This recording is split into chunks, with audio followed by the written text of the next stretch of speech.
தலைவர் அன்புமணியுடன் 2 எம்எல்ஏக்கள் சந்தித்திருக்கின்றனர். அடுத்தடுத்து ஆலோசனைகள் நடைபெறும் நிலையில் தற்போது பாமக தலைவர் அன்புமணியுடன் 2 எம்எல்ஏக்கள் சந்தித்து பேசியிருக்கின்றனர். இது குறித்த கூடுதல் விவரங்களோடு இணைகிறார் நமது செய்தியாளர் வினோத். விவரங்களை பதிவு பண்ணலாம்.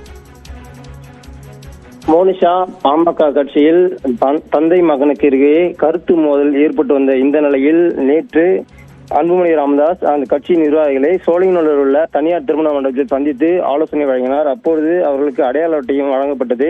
அப்போது பேசிய அவர் கட்சியின் தலைவர், செயலாளர், பொருளாளர் ஆகிய 3 நபர்களையும் பொதுக்குழு கூட்டி செயற்குழு கூட்டி தேர்ந்தெடுக்கப்பட்டதாகவும் இவர்களை நீக்குவதற்கு யாருக்கும் அதிகாரம் இல்லை என்றெல்லாம் நேற்று அந்த கட்சி நிர்வாகிகள் மத்தியில் பேசினார்.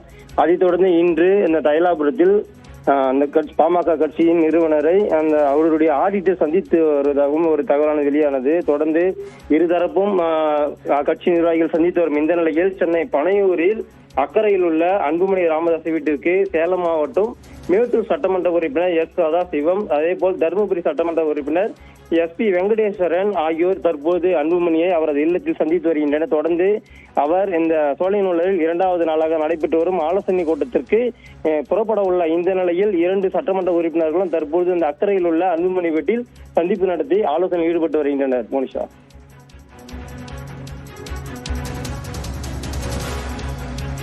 விவரங்களை பதிவு செய்தமைக்கு நன்றி வினோத்.